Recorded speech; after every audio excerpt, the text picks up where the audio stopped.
Ngayong araw nga lang masayang ibinahagi ng Queen of All Media na si Chris Aquino ang naging mainit na pagtanggap nito sa actress na si Riza May Dizon matapos nga nitong i-welcome ang dalaga bilang new member of the family nang ipakilala ito ni Bimbi bilang girlfriend niya. Ayon sa kaanak ni Bimbi, sobra nga daw silang proud at masaya kina Bimbi at Riza. Dahil from the start pa nga lang daw ay sobrang gaan na ng loob nila sa actress. Dahil kitang-kita nga daw nila kay Riza ang pagiging simpleng babae at magalang na bata at talaga nga daw na masasabi nilang napakaganda ng pagpapalaki ng pamilya ni Riza dito.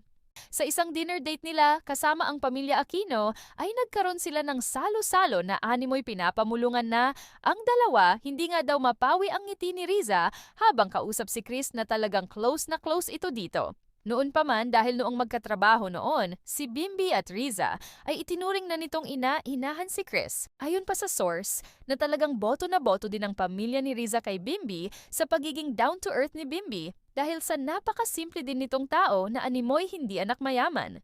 Ayon pa kay Chris na napakahalaga nga daw para sa isang tao ang magkaroon ng pakikisama at respeto sa isa't isa.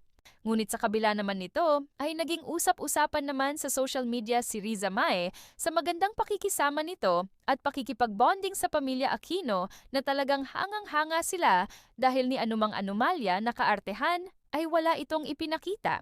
Ayon pa sa kamag-anak ni Bimbi na sana nga daw ay walang magbago sa dalawa at hiling pa ng mga ito na sana nga daw ay si Bimbi at Riza na. Hanggang dulo, may naging payo pa nga daw sila kay Bimbi na wag madaliin ang pag-ibig dahil mas maganda, umanong stable sila pareho bago bumuo ng pamilya dahil hindi biro ang pag-aasawa. Subalit sa pagkakataon naman na ito ay bakas nga din ng kasiyahan sa mukha ni Bimbi nang magdala ito ng babae sa kanilang tahanan dahil first time nga lang daw nila itong mamataan na magpakilala ng babae sa kanilang pamilya. Ayon kay Bimbi, traditional na nga daw ang pagpapakilala ng girlfriend sa pamilya upang maging legal. Sa kabila naman nito ay marami namang netizens ang siyang todo ang suporta at natuwa sa naging love story nila Riza at Bimbi dahil from the start nga daw ay talagang pinagtagpo na ng tadhana ang kanilang landas hanggang sila ay magkaedad ay walang pagbabago. Ayon pa sa mga netizens, napakagandang senyales para sa seryosong yugto ng buhay, pag-ibig ng dalawa dahil kapag tanggap ng pamilya ang isang tao ay walang kahit na anong magiging problema at mas lalong nagiging matatag ang samahan kung walang nakikialam.